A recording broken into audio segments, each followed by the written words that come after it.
Hello, this is my video reflection for my HVA third ride. The patient that I will be focusing on is someone that we came in contact with in the city of Ann Arbor. He's a 64-year-old Caucasian male.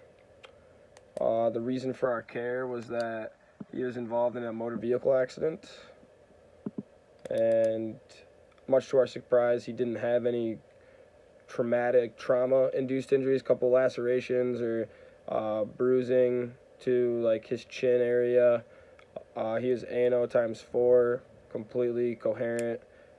Didn't report to be in any sort of pain or anything like that. The reason that we picked him up was, like we said, the MVA.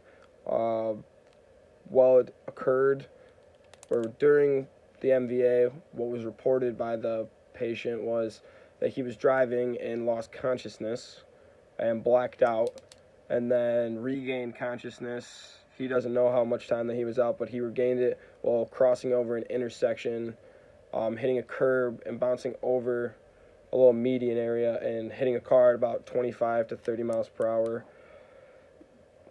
It looked like the other passengers in the other vehicle were in a bit of a more critical condition, but we had arrived on scene and saw him first, so we treated him first, knowing that there were plenty of personnel around. Once we got him, we immediately hooked him up to an EKG because, especially hearing that he potentially could have had an MI or a syncopal episode, and he had reported that he had a MI about 4 years ago, so we just want to get our leads going and take a picture of that heart and see what's going on. He was in sinus tachyrhythm, so there were no evidence of like a STEMI or reciprocating factors of what could have been potentially a heart attack. He didn't complain of any chest pain or any palpitations, just a bit anxious. His breath sounds were equal and non-labored. Besides the increased rate, they were clear.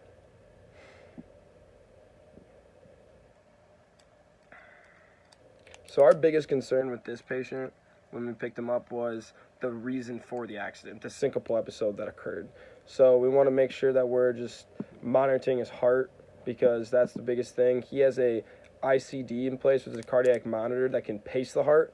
So I believe that for one reason or another, his heart, the electrical signal stopped, and it caused an asystole, and that's what induced the syncopal episode. And then the reason that he regained consciousness is because the ICD can pace the heart and restart it. So he regained consciousness, and that's when the accident occurred. And he was lucky enough to not sustain any like life-threatening issues. The interventions that I witnessed, like I said, we placed the EKG so that we could get a picture of his heart. We had 2 liters of oxygen going on nasal cannula. We immediately started an 18-gauge IV with bolus of IV fluids. Well, not bolus, probably about 125 to 100 mils per hour, so just for hydration purposes. He wasn't losing any blood or had any vomiting or anything like that, so there's no reason to pump him full of fluids. What else? He had a collar on because it was a blunt injury or accident. So we held C-spine and made sure to collar him. He complained a lot about that. He said he didn't need it. But obviously for us, it's protocol to protect his spinal cord. And then I would say one thing we want to do is get like a troponin level when we get him to the hospital. We want to see if there's been any damage to the myocardium to see if there's any indication of a heart attack or MI.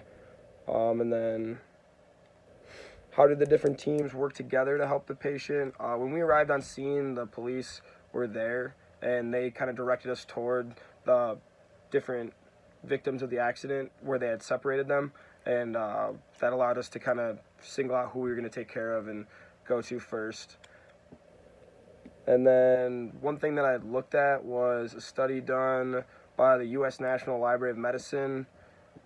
The intervention that was induced was the EKG, pretty typical, but this is a study from 2013, cardiac monitoring patients with syncope, in that the study says that if you have an EKG within the first 3 to 5 minutes of a syncopal episode, then there's like a 19% increase in determining what the cause of the syncopal episode is. So early EKG like readings produce a favorable outcome in patients that have syncopal episodes. So I believe that's why that was like our priority intervention.